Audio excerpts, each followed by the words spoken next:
네, 평택 고덕 에듀타운에서 가장 중요한 변화부터 말씀을 드리겠습니다. 2026년 1월 15일 평택 아트센터에서 평택시와 미국 명문 사립학교인 에린라이트 스쿨이 국제학교 설립과 운영을 위한 공식 협약식을 진행을 합니다. 이건 검토 단계가 아니라 일정이 확정된 행정 절차입니다. 고덕 에듀타운은 이제 계획을 이야기하는 단계가 아니라 실제 실행 단계로 들어가고 있습니다. 국제학교 하나만 놓고 보면 단발성 이슈처럼 보일 수 있습니다. 하지만 고덕의 변화는 이 하나로 끝나지가 않습니다. 같은 시점에 고덕 전반의 도시 구조가 함께 움직이고 있습니다. 평택 신청사는 착공 일정에 들어갔고요. 도서관은 하반기 착공이 예정이 되어 있고 아트센터까지 더해지면서 이 일대는 2026년을 기준으로 행정, 문화, 교육이 결합된 중심 생활권으로 완성이 되는 구조입니다. 이건 단기 이벤트가 아니라 도시의 방향을 바꾸는 흐름입니다. 여기에 삼성 반도체가 있습니다. 삼성전자 평택 캠퍼스는 5기가 공사 재개에 들어갔고요. 6기는 확정 단계입니다. 이건 단기 호재가 아니라 최소 10년 이상 이어질 산업의 흐름입니다. 일자리가 움직이면 사람이 움직이고 사람의 이동은 생활 동선과 소비로 이어집니다. 지금 고덕은 행정, 교육, 산업이 동시에 같은 방향으로 움직이고 있는 국면입니다. 그래서 지금 화면에 보여드리는 이 일대가 고덕 국제 신도시 에듀타운으로 불리는 것입니다. 고덕 에듀타운은 학교 한두 곳이 모여있는 구조가 아닙니다. 이 일대에는 초등학교, 중학교, 고등학교가 이 보행권으로 붙어있는 구역이 여러 곳에 걸쳐 형성이 되어 있고 그 축을 따라서 명문 학원가 역시 자연스럽게 포진이 되어 있습니다. 학교와 학원이 분리된 구조가 아니라 생활권 안에서 함께 형성된 교육 밀집 구조라는 점이 바로 특징입니다. 이런 구조에서는 학생과 학부모의 이동이 등하교 시간에만 집중이 되지 않습니다. 하교 이후 학원 이동까지 포함해서 하루 종일 반복되는 생활 동선이 만들어지죠. 그래서 에듀타운 상권은 단발성 유동이 아니라 하루 여러 차례 이어지는 생활 유동을 기반으로 형성이 됩니다. 이 점이 일반 주거지 상권과 가장 크게 다른 부분입니다.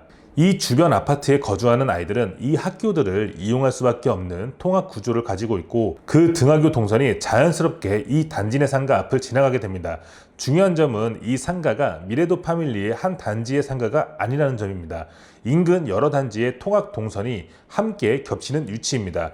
현재 조성되어 있거나 입주가 진행 중인 단지들을 합치면 이 일대에서는 학교를 이용하는 주거 세대는 대략적으로 일반 세대에 가깝습니다. 특정 단지 수요가 아니라 에듀타운 전체 통학 동선을 공유하는 상가라는 의미입니다. 여기에 삼성전자 출퇴근 동선이 겹칩니다. 주거지에서 삼성 캠퍼스로 이동하는 메인 동선이 이 구간을 통과를 합니다. 학생 동선, 학부모 이동 동선, 삼성 직장인 동선이 한 지점에서 만나는 구조입니다. 또한 고덕 IC 접근성까지 갖추고 있어 단지 내부 수요와 외부 차량 유입 동선이 동시에 형성이 됩니다.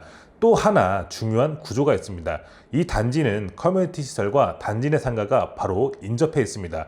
단지 주민들이 헬스장이나 커뮤니티 공간을 이용하는 과정에서 이 상가 앞을 반복적으로 지나가게 됩니다. 상가를 일부러 찾아가지 않아도 생활 속에서 자연스럽게 노출이 되는 구조입니다. 학교 동선, 삼성 동선, 단지 생활 동선이 한 번에 겹치는 상가라는 점이 이 위치의 핵심입니다.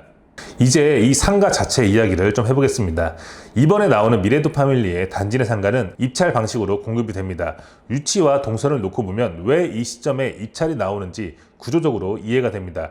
저는 이 고덕 에듀타운에서 실제로 지금 5년째 살고 있습니다. 그래서 이 상권에서 어떤 업종이 맞고 어떤 업종이 오래 가는지 몸으로 체감을 하고 있습니다. 1층은 생활 밀착형 업종이 적합합니다. 편의점은 기본적으로 잘 맞는 업종이고요. 이 상가는 담배 판매도 가능한 구조입니다. 학생, 학부모, 직장인, 단지 주민 수요가 시간대별로 분산돼서 들어옵니다. 무인 문구점 역시 현실적인 업종이죠. 학기 초, 시험기간, 수행평가 시즌마다 이 수요가 반복이 됩니다. 테이크아웃 위주의 소형 카페, 세탁이나 수선 같은 생활 서비스 업종도 이 구조에서는 안정적이라고 보여집니다. 키즈를 위한 간식이나 간편 분식처럼 빠르게 소비되는 업종도 충분히 검토해 볼 수 있습니다. 2층은 교습형 업종이 맞을 것 같고요. 태권도, 미술, 음악, 피아노 같은 예체능 교습소는 에듀타운 상권에서 가장 안정적인 업종입니다. 영어, 수학 같은 교습소도 대형 학원보다는 소규모 형태가 이 위치에 더 잘 맞습니다. 공부방, 독서실, 코딩 교습처럼 반복 방문이 이루어지는 업종 역시 충분히 검토할 수 있습니다. 이제 가격 이야기를 좀 해보겠습니다. 고덕 에듀타운의 인접 단지 내 상가들의 1층 전면부 기준 시세는 전용 평당 약 2,700만 원에서 한 3,100만 원까지 형성이 되어 있습니다. 반면에 같은 생활권의 일반 상업지역, 이른바 플라자 상가들은 전용 평당 4천만 원대에서 많게는 6천만 원대까지 형성이 되어 있습니다. 이번 미래도 파밀리의 단지 내 상가는 현재 공개 가능한 내전 가격 기준으로 전용 28제곱미터는 약 1억 3천만 원대부터 전용 36제곱미터 역시 2억 원 초반에서 검토가 가능한 수준입니다. 에듀타운 인접한 단지 내 상가 평균과 비교해도 낮은 구간에서 출발하고요. 기존에 있는 플라자 상가와는 진입 가격 차이가 분명하죠. 이 가격이 의미하는 이유는 분명합니다.